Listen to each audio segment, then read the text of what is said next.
Hey everyone, welcome to another edition of the Buddy Study Group for Worksite Solutions. And today we're going to talk about maybe something that's a little more intangible.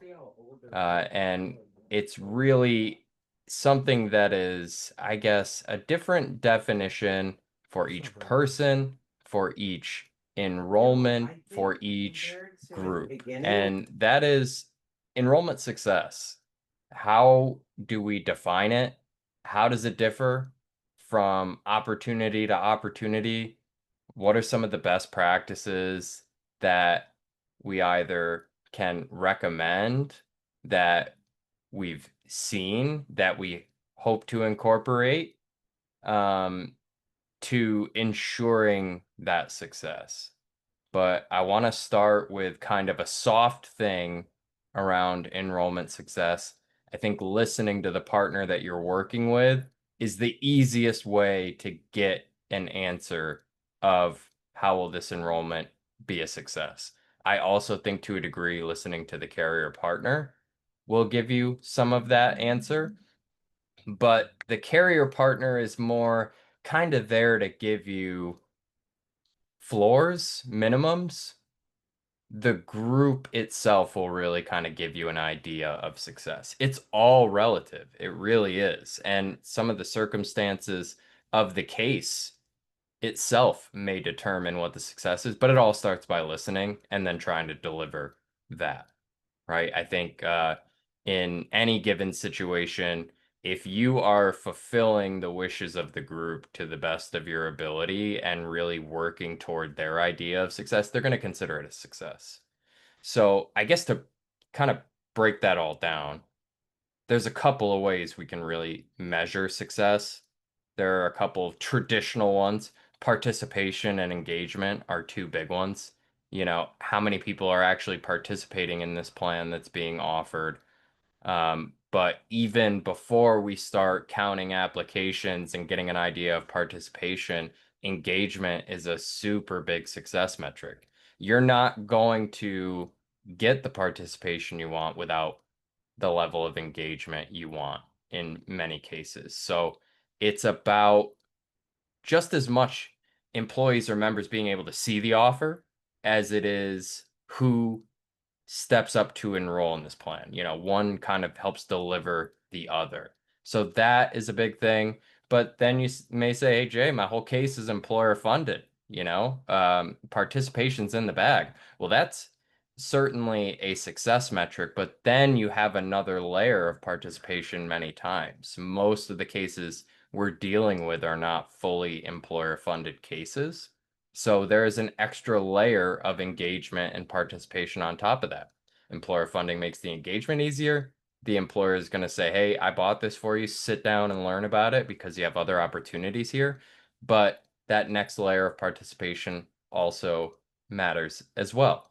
So participation and engagement are kind of the two biggest in my mind, traditional ways we measure success. But I also think the experience as a whole, and there are so many layers to this, matters a lot. I think for many groups, if you give me a good experience, I may not even care as much about participation engagement as I do the experience for those who are engaged or want to participate. Um, and if you don't believe me, try providing the opposite of a good experience and listen to groups who have had a bad experience, and there's a reason they're talking to you. They want nothing to do with the organizations that provided a bad experience to them in the past. So when I say experience, I mean how easy is it to um, work with you and work with your team on pre-sale all the way through to the end of the enrollment. But for employees enrolling, for employees who have questions, there's always going to be questions, no matter how clear you can make it in your education, whatever it may be. Um, do those get handled? Do those get handled in a way that's satisfying?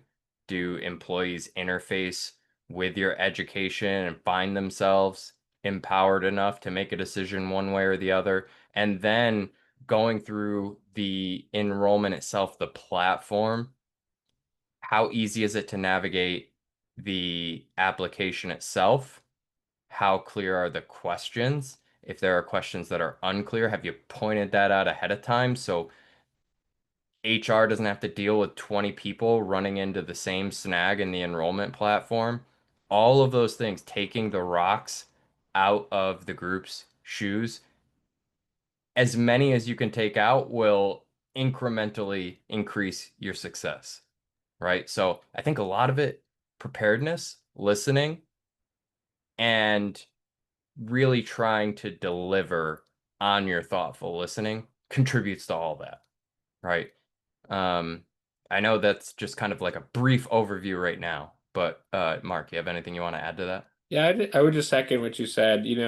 Just like with individual sales, you have to be consultative, like Jason is saying, right? We had a webinar today, and always your most recent stuff is top of mind. Where we went, what, like 15 minutes into it, and then the owner of the company interjected and said, "Here are the kind of things we want to learn about." We hadn't really prepped with them or anything, and we kind of took off. We went off track, but we went on the track that they had questions about. They were all in a conference room, and then the owner started telling his story, and then people started engaging and asking questions. That's great, right? You don't have to follow a script, right? You have to listen, like you were saying, be consultative. And you did a phenomenal job of kind of pivoting to what they wanted to know. But sometimes they're not going to be engaged until you start the conversation and you're opening up the door for those questions and not and giving them like a safe environment to do that. So that's just one example. Another, before you jump in there too, the only thing I would add is that there's two parts to this, in my opinion. One is having a happy client is the end result. And your client is both the company, right? It could be HR, the owner, and also the employees. That's our barometer for success.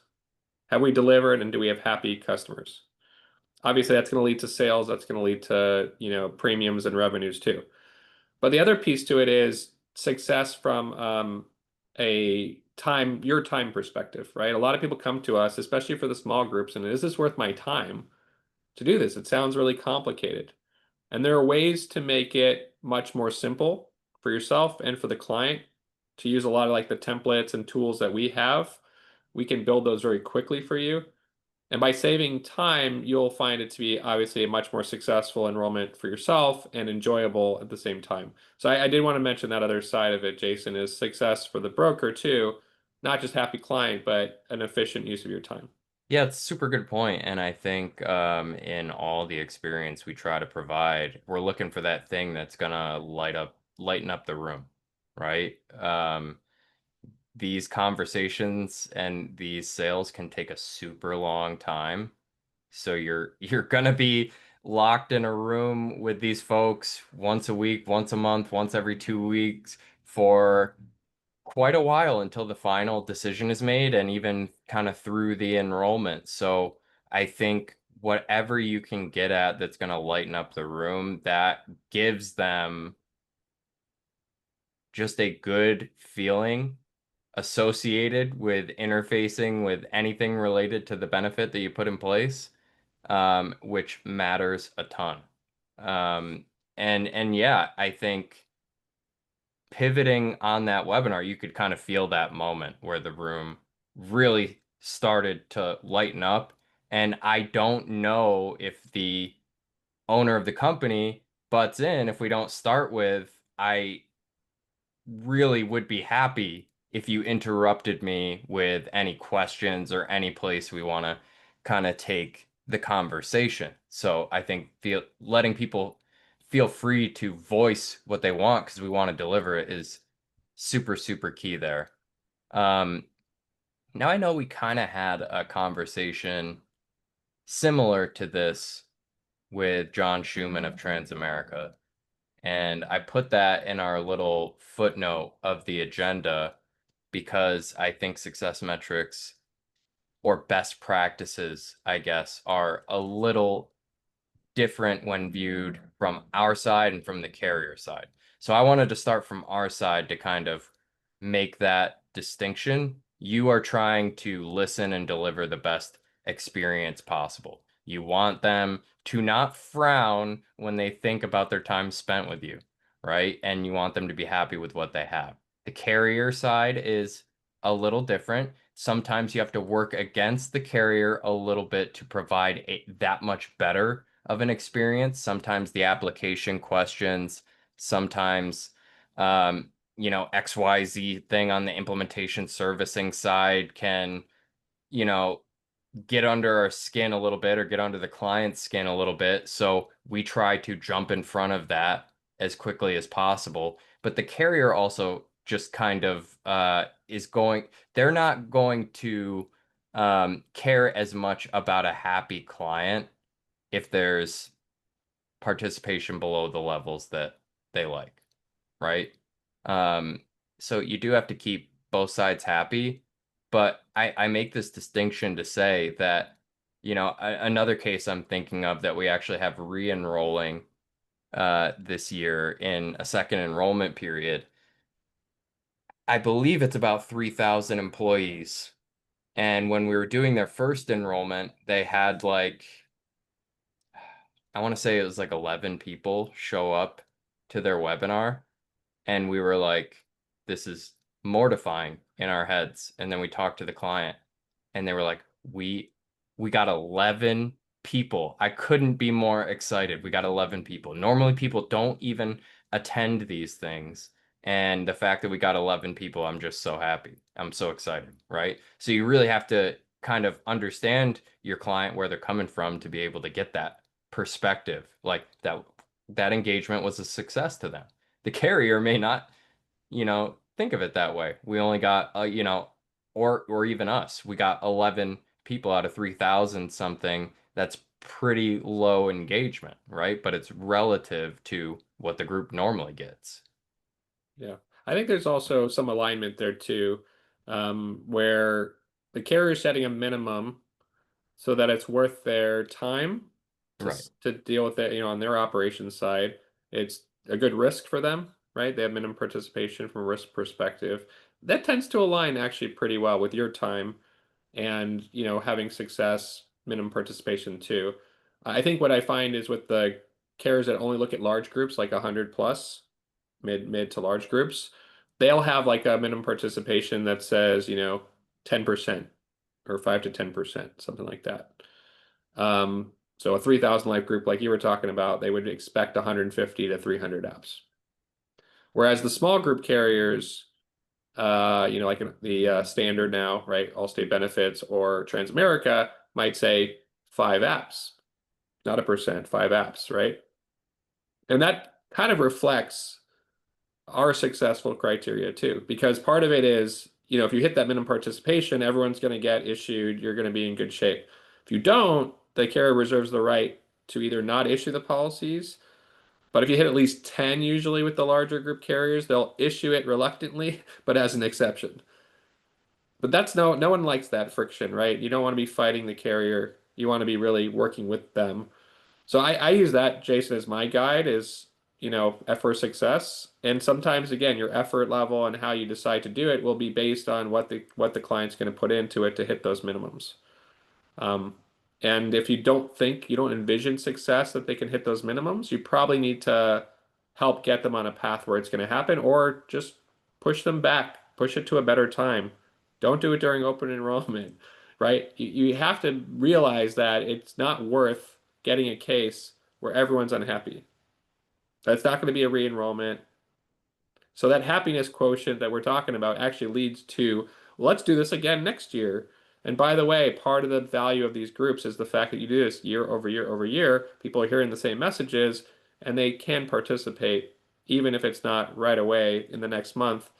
After 6 or 12 months of hearing the same messaging, the next year might even be better than the first year enrollment, Oh, and by the way, the people who have participated once can participate again in many right? cases. So, even if they don't have what feels like an expert's understanding to them about the plan the first time, they're likely going to attend the education a second time. All right, let me get a refresher on what I have here, what I'm working with.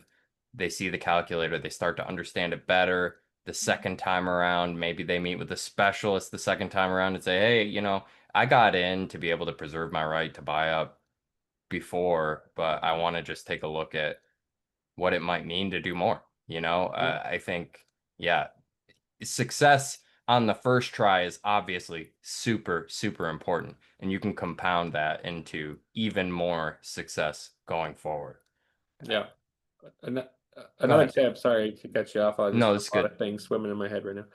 Um, is two things I see, like mistakes I see being made sometimes, is setting bad expectations. We have like a billing type of situation. The case is already enrolled, and all they need to do is go into a portal and see, that their bill is ready. And if we told the client early on, hey, it's going to take a month for this to get set up, you're not going to have a problem because they bill in arrears, right? You're going to get issued, and then they're going to, you're going to pay back for that, for that month. No problem at all. But because we didn't explicitly say that, the client's going in, logging in every day to see if their bill's ready. And it's creating this like, anxiety for them. Am I supposed to do something here? Is this working correctly? And honestly, it's just that, setting expectations and really laying that out, that is the thing that creates a good customer experience. The carriers are very poor at that too. They tend to overstretch because they think that's what the broker or the client wants to hear. But honestly, what they want to hear is a conservative timeline. An honest representation of how it's going to play out in practice, Yeah, on a medium day for you, right? correct. So that's the one tip I'd give you is just be very conservative at the end of the day because it's not going to hurt you that much and it's going to deliver. You're going to over deliver on what you're saying and that's going to build a lot of trust too. And I would say all the way through, like how long does it take for me to do the enrollment? Just add buffers into that. We usually say at least 30 days to set it up before the effective date. And yes, there will make exceptions. Yes, certain clients say I need to have this for an 11/1 date and we're at October 23rd today, right? That will happen. But the reality is you don't need to push it a lot of the time with most clients. You say like, this is what we recommend, so you have the best experience. We can set up the platform, be open on the day when you want to start, all those kind of things. Now, one area where I do push it a little bit, so I'll say here's where I tend to be a little bit more, aggressive with my targets is if the client is funding it. I want to, if the client, I have this fundamental rule. If somebody wants to buy something, give it to them. I know it sounds very simple, but the client has said, I want to put my money down in this policy. Collect it. Make sure they can get that policy as soon as possible. And a lot of times with employer funding, we can do that through, doing a census enrollment or things of that nature. But those are the areas where I have more of an urgency is, hey, the client wants to enroll, make sure they can get in. You can take their application, their information, they're ready today. Don't make them wait on that. But everything else is more administrative. It's just communicating what the expectations are. Yeah, I think clients just hate being overexposed to bad surprises and underexposed to the real truth. Like, how many times, honestly, have we given a realistic expectation or the truth of something the way we see it as part of an enrollment? And a group has come back and said that is absolutely not acceptable and I need you to cut your timelines in half. It doesn't really happen all that often. I think the transparency is what's valued most of all. Transparency is going to lead to the success. And look, you are not I promise you, you are not going to be 100% prepared for every step of everything. But if you're able to just let the client know, you know, honestly, I thought the webinar this morning was a great experience, but uh, just being completely honest and transparent, I didn't feel like I would ever reach a point before the webinar where I was 100% prepared.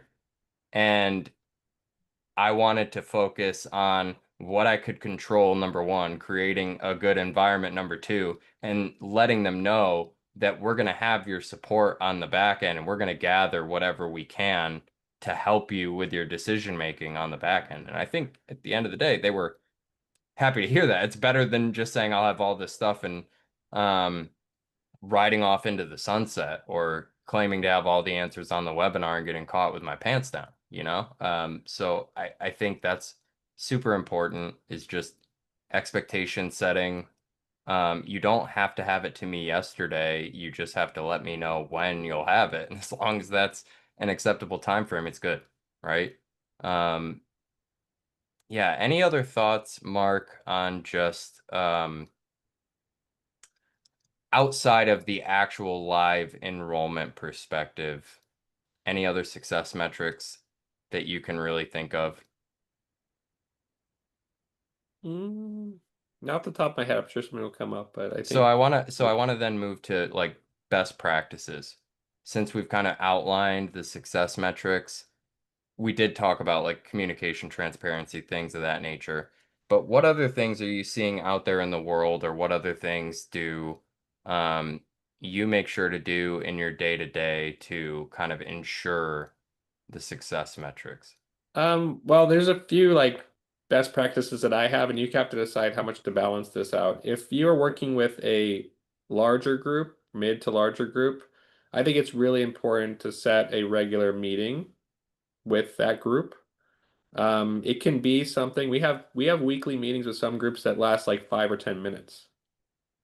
To me, that is delightful. We check the box, we check in with them to see if they have any needs, make sure we're on track with the things we're doing, and everyone moves on with their day. It's really efficient. It's on Zoom like this. So if you could set those meetings up this way with a recurring meeting, I think you should do that with every group that at least meets a certain criteria. The one we worked with this morning was a smaller group. So we really didn't need to over plan or over prepare it. The owner was very involved in the case himself. It was really just let's do an education session while everyone's in the office. Everyone was in one room, so more like an impromptu. And we didn't have a lot of prep, which obviously has its own kind of challenges or anxieties, right? Because you don't exactly know, you're not super prepared for what to expect there. But like you said, if you make it conversational, consultative, you're gonna end up in the right spot. If you're on your first couple cases, I don't recommend our level of webinar presentation. Obviously, we're creating the presentations and we build all of the tools that we're going to be going through, but we've also probably between Mark and I have done Mhm. 500 to 1,000 webinars at this point. So I think that comes with practice, but just know exactly how you're going to move from item to item. Yeah. Yeah. You're just kind of checking the boxes to make sure that you have comfort, that you can answer the main questions, that come up, that you feel comfortable enough with the offer of the product. So, 15-minute review, 30-minute review ahead of the webinar. But the key thing is, a little bit of preparation goes a long way. Whether it's the weekly meetings for 5 or 10 minutes, whether it's the 15 or 30-minute meetings, really setting up that structure, I think is really important. Having your own checklist is important. We have like a checklist for those that kind of work with us and do the enrollments with us. We're making sure we're checking the boxes on all of the key things that should get done. And I lean a lot on our tools, just like we recommend that you guys do. I'm using those sales tools every single day. Bringing in the calculator, screen share into every meeting. It's on queued up on my browser, right? And that way I can use that as my presentation and as my teaching device, just like we do here. It's the same thing when we're doing it for clients. And just, forming that language, right, to simplify it, getting rid of some of the insurance lingo, where you kind of it becomes a little bit intimidating when if you're using the lingo we use sometimes. But understand your audience and how to speak to them. That's really the key. And that's the prep a lot of the time is just having that available. So for me, best practice, that's kind of my script and my toolkit that I use. Yeah, and I want to go back to the thought you had on meetings. I think, especially if you're, again, on your first couple of cases, even if they are small groups, it's a recommended kind of practice leading up to the enrollment. Now, you may have a small group that's fully employer funded and no buy up, no simplified issue underwriting, anything like that. But there are still going to be items to discuss and questions that come up, we reserve it for larger groups because we kind of have a bit more of a process ironed out for smaller groups. But I think what you said about some of these meetings are actually 5 to 10 minutes every 2 weeks. They're still so important to us, like to be able to show face, talk through whatever needs to be talked through, give everybody the floor. There are things that just get jogged in your memory. Oh, I wanted to bring X, Y, or Z thing up. You may come in with an agenda, you may not. You may literally say hello, goodbye. And oftentimes when we get off of those meetings, one of the, HR people may say, "Oh, something that sprung to mind just after we hung up was this." And now your meeting that should have been an email is an email, and you get it all knocked out, and everybody has an efficient day, and that makes everybody feel good. Yeah. Yeah, and I do think you can do a lot with communication as well. So it's not just about meetings, Jason, to your point. It's about communication, timely responses to their questions, even if it's just like acknowledging receipt.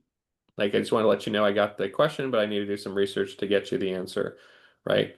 The more that you have that experience and have those documents on hand, the more efficient you can be with getting back to people quicker. But that's really important, and that's something that you can't necessarily count on the carriers to necessarily match your best practice. Some are really good, and if you have great relationships with the carrier, you know kind of who you work with, you can expect the same responsiveness that you have imposed on yourself.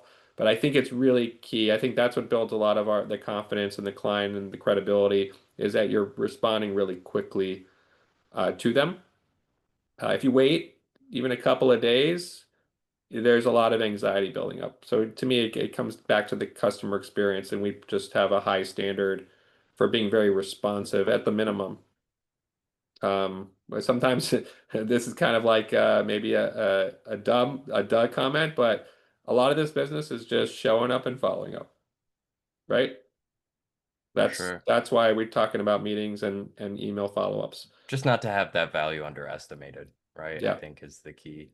Um, One of the other things um, that I wanted to talk about is sometimes we can know uh, a lot about the group and we can have an intimate idea of what their idea of success is, sometimes not. But I think you can, unless there's employer funding involved, if you're dealing with all voluntary cases, it can be really hard to tell if there is going to be a level of success. So you actually need to employ things that will give you a measuring stick, right? So for us, it's been a very limited practice so far, but where we've identified a group might be a good candidate for it, we've actually done surveys of the employees. And we've given them a calculator, a little tiny landing page previewing the benefit, and one question survey to the employees. Hey, would you buy this? And we use those metrics. And again, not everybody who says yes to a one question, no commitment survey is going to purchase a plan, but we can extrapolate if there is a large amount of survey responses, yes, I would buy this, that it makes sense to allow this group to go voluntary if there's not ever going to be a chance of an employer funded benefit. So that's one of the things we can kind of try to pre-measure or read the tea leaves a little more explicitly than we otherwise would be able to.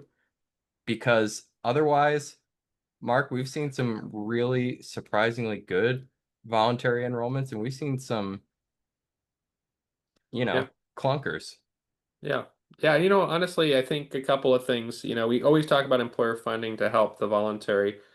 But there are groups that still work, still hit the minimum success requirement, right, from the carrier and from us, that are all voluntary. Um, they have to have the right conditions, they have to have the right level of support, so they're getting the message out there. Um, so I would hold firm with certain conditions, but you're going to find yourself making exceptions for important clients, and it's just not the right fit for funding for whatever reason it is. And to Jason's point, I used to poo-poo surveys. I used to be really negative because when I would hear them, it was HR saying, "Well, I don't know if we want to do this. Let's do a survey instead." And it felt like it was just like an excuse to not do this. I think that response is still an acceptable condition to poo-poo a survey, but I think Yeah. there are Yes. some where it's like we're on board, we'll offer this, we just don't have the capacity to do any Exactly. funding. Exactly. It's usually us recommending the survey, like you were saying. Yeah. And we've had a lot of positive feedback about that, and it does something extra special, which I like. And this is kind of what got me on board and changed my tune entirely on it is by sending out the survey, it just gives you one additional series of touch points to let people know about this offer coming up. It allows you to kind of build up the anticipation as well. So we're doing that anyway. Why not get people to participate in that process? Like HR is saying, you have to look at this and respond to this so we know if we should spend this time doing this work for you. And then to add a layer onto that, the first communication after the survey Hmm. is like such a winner because you're able to say, hey, remember that benefit we ran by you to see if you would be interested in us offering it? Well, good news. There was a ton of interest and we're gonna be offering it. So Okay. even if people said no, they could they could turn around and say, there was a lot of people who said yes, enough for them to be able to offer it. Maybe I should take a little bit harder of a look. Or the people who actually did say yes, I don't think they're feeling, oh my God, I said yes, they're offering this benefit, I have to purchase it. But it's like, I initially liked what I saw, so I'm definitely going to take a good second look. And then you can say we have all this education planned, right? The little mini survey page has been expanded to include tons of information on the product.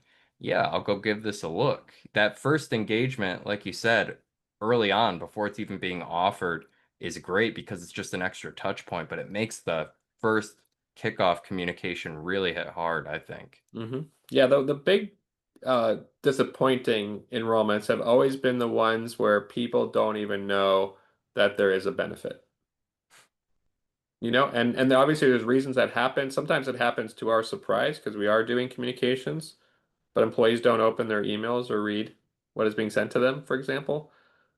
And sometimes HR knows that, and you just have to kind of work with them. How do you get to your employees? What's effective? And you just have to ask those kinds of questions early on.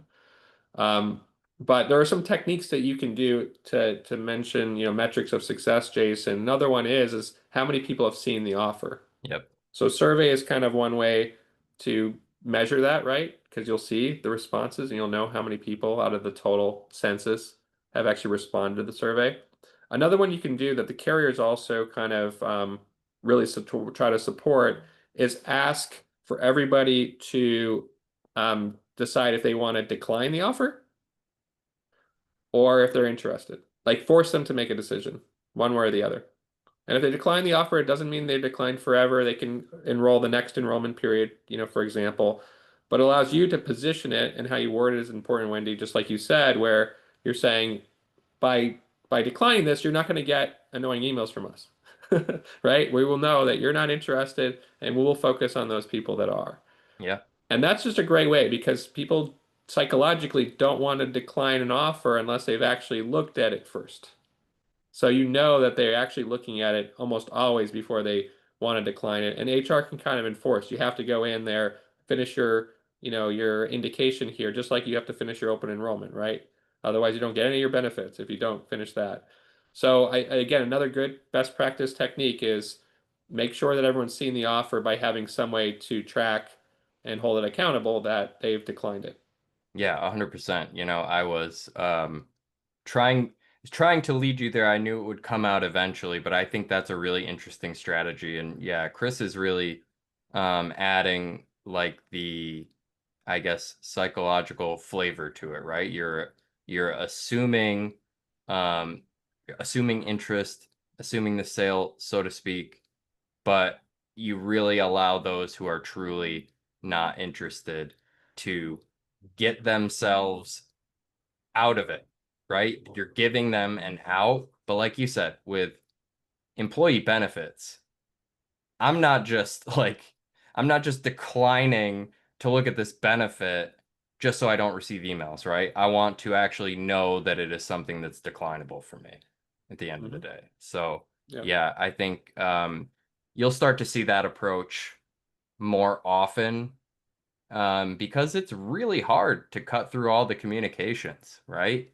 I mean, have you ever been an employee of a corporate organization, like a large corporation? It is very, very hard to read every one of your emails, and half of them don't even like look respondable. Like, come join us in the conference room for cake for Susie's birthday, right? That all that gets thrown in with important benefit emails. It's not as if we expect 100% of people to read the communications. And part of it is having a compelling hook to get people to actually click into it. But you got to be realistic and you got to think about the people you're talking to. I think Gretchen does a really good job of that, in just understanding like who these people are and where we find them, but also speaking to the employer and saying, all right, from a standpoint of reaching employees and notifying them about this benefit and educating them like what is your success metric and going from there. That leads to additional questions that really make sure we're hitting the right channel at the end of the day. Let's see, what do we have in chat? I agree. I agree, Wendy. Um, I know that Chris had mentioned, like you can do like giveaways. Wendy and I did a little bit of Olympic giveaways when we were first starting it. We don't do that as much. I don't know if that is real engagement that we're generating, but of course it's nice to connect them with the Olympian here. Um, I think benefit fairs, like tend to do that type of stuff when you're in person, right? Get people to attend. But I would want to do that more for like a one-to-one meeting. So if you can incentivize a one-to-one meeting, I think that can be effective in particular. I know one of our carriers mentioned that like they did some kind of drawing like that, and they basically said like if you click on this QR code on your phone, which goes to like the enrollment page, they'll put you in a giveaway, something like that. So it's leading to a meaningful action, right, that they're taking that can actually help to lead to them exploring the offer or learn. You But know what's interesting, Mark and Jason, is I'm giving a webinar next the 29th next week. And it's with a very large company, and they have the most registered that they've ever had. It's a big global company. So they have over 1,300 registered. oh, And so one of the things I had asked like a month ago when we first started really getting into doing the webinar and what I was going to say and how this, I mean, everything has to go through compliance. So to your point, it's like this particular firm, I wanted to do my USA swimming caps, I wanted to autograph that kind of thing. It went through compliance and compliance just shut it down. They went, we can't do that. So I don't know. I've never had that in all the speeches I've given in 40 years and the giveaways I do, I've never had that. So I don't know if that's a new thing, Mark, on the corporate side, or it's just this big company. I thought I that don't was. know. Yeah, every company's got its own quirkiness. Jason, you and I have experienced some of that. Jason, you want to tell the story of the one that you were working with recently? That was kind of fun. I can't remember. There's been several. Oh, I was thinking of the one that had special language. Oh, yeah, yeah. So I don't know how I could forget that one, but yeah. Out of sight, Um, out of mind. I think it was as we were talking on one of our, oh, yes, for some of the larger companies that we work with some of our partners, um, there are HR presentations to the group that we do before we actually have a live employee webinar. And so I'm just bright-eyed, bushy-tailed going through my presentation. And after the presentation ends, uh, I was notified. I love the subject matter of the presentation. I thought it was great, but I do notice that you said several words that are actually on our banned. I think it was nonviolent and inclusive language list. So obviously I'm like shocked. That is like what could I have possibly said? But it turns out they had a list of like 100 words that are Seriously, actually not allowed. And man, if I'm not still careful when I say the word bullet point to right, make sure right. I'm in the correct word or how to trigger benefits, I actually made a generic webinar for them and talked about how to trigger the benefits. And I got do you ever play Taboo? Where Mhm. you have a card of words you can't say, but you got to get somebody to guess a word. I got the taboo buzzer twice when I was recording. So it's just like little things, but like going the extra mile to respect that, they actually it gets you a lot of cred with these organizations. Like we want to be culturally kosher, at the end of the day, as long as it's not hurting anyone.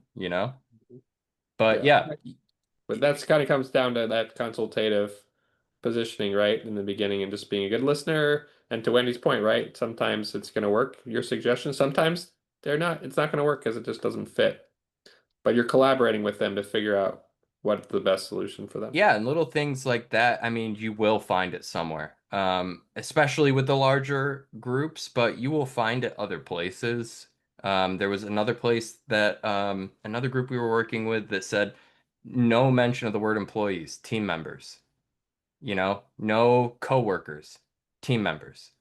Uh, the workplace vernacular is definitely changing, and larger companies tend to move first on that stuff, but you'll start to see things like that and just saying it's okay to make the mistake, but make it ahead of time and say, oh, I'm sorry, I didn't have any idea, but now that I know, you know, I'm gonna stick to that. Thanks for letting me know. But to Chris's gift card statement, I think stuff like that can work. I think it works even better with smaller groups, though a lot of that is kind of trying to um, incentivize voluntary participation in my mind with giveaways. Um, there's still kind of the tried and true examples of I'll bring 2 pizzas into the conference room, right? I mean, sending over a DoorDash gift card and saying, get the office pizza on me. That's a good way to get people to all sit down in the same conference room as a small group and have that webinar together. And by the way, I love that format of webinar where I'm giving some education for a small group and they're all in the same room together and they're able to like listen and ask questions openly and they're all on the same TV watching our webinar. I think that's a great experience for learning. It's not just people like behind their desks working on other things or just like not paying attention. I think those kinds of settings work really well. So if you can kind of inspire that, you got a 20-person group, you're like, hey, I'll order a couple pizzas to your place. Why don't you sit down in the conference room and even if I'm remote, I'll have the webinar for you and you can all watch it together. I think that's really good to inspire success.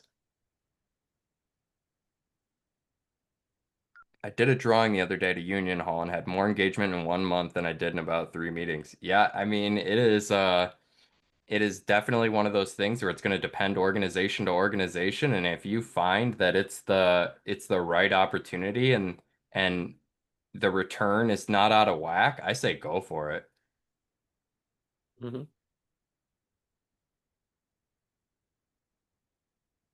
Anything else you can think of, Mark? I think we hit on the major stuff from like the enrollment implementation side, from the listening communication side, education side. Anything else that you have really found to be a success metric? Because I think even our own success metrics have changed as we've learned more about this industry and have worked with lots of different groups who have their own idea of success. Right. No, I think you hit upon it. And I think that's one of the key things is there's no like answer. Like you're going to get a question, oh, what percentage makes it successful? It's not really based on that. Like you were saying, it's really based on how do you serve the client? What's their measure too of success, as you pointed out. And like I said, if you keep your time very efficient with it, you are acquiring new clients. That's what's always appealed to me about this group space is the ability to educate. Wendy said 1,300 people on a webinar. That's a huge Huge. crowd to educate. Just picture an auditorium with 1,300 people in it, right? That you have access to, captive audience. That's a big, big opportunity there. And even if five of them buy, the product, you still have five new clients and you have like the ability to go back, re-educate them, re-enroll, add new coverage, like Jason was saying. So I think if you approach it that way, you're going to be very successful in this worksite business. I think we do run into a lot of the mentality though, is like, oh, this is the premium and is it worth my time to do these three cases? Those kind of things. I think that's probably the wrong mindset on this side. You got to think about the growth opportunities. I There's agree. also the social proof piece of it too. People are going to enroll because their peers and colleagues and mentors and managers are enrolling. And the HR team is the one that's actually encouraging them to enroll and participate. So to me, like that's the big win, the home run, when you get that internal, happiness quotient going for the clients that you're working with at the HR level, and they become like this really embedded team for you, and you have that relationship that's really strong. You never know where referrals are going to come from either at the end of the day. So like there are so many people involved with these group sales, whether it's impressing a broker, whether it's impressing an HR professional, no matter who you kind of give that idea of, wow, this was really great. I'm glad I was a part of it and it was a success too. You're going to be more referable. Like at the end of the day, it's a reflection on you and your team. I don't think many people are actually saying, "Oh, I did my enrollment just with the carrier and I just had an amazing experience and I just couldn't do without," right? Mhm. So it's really people like yourselves that, create that experience and are referable based on that experience. So uh, this is not to say that we shoot for like a level of mediocrity here, but if I am over the bar of carrier failure, and I am over the bar of what a client determines a success. Wherever I kind of fall in that gradient, we can be happy with that because there's a lot more than just, okay, what were the number of enrolled lives in the premium? There really, really is. And that's really what awaits you if you're looking to get into the group space. I think that's all I got. I'm I'm set. Anybody else have any other questions or comments or thoughts? I thought this was a really fun conversation. I wanted to kind of bring this in with kind of an open format because I knew there's just so much to talk about. But if anybody has any other questions, comments, thoughts, feel free to chime in. Otherwise, we will wrap it.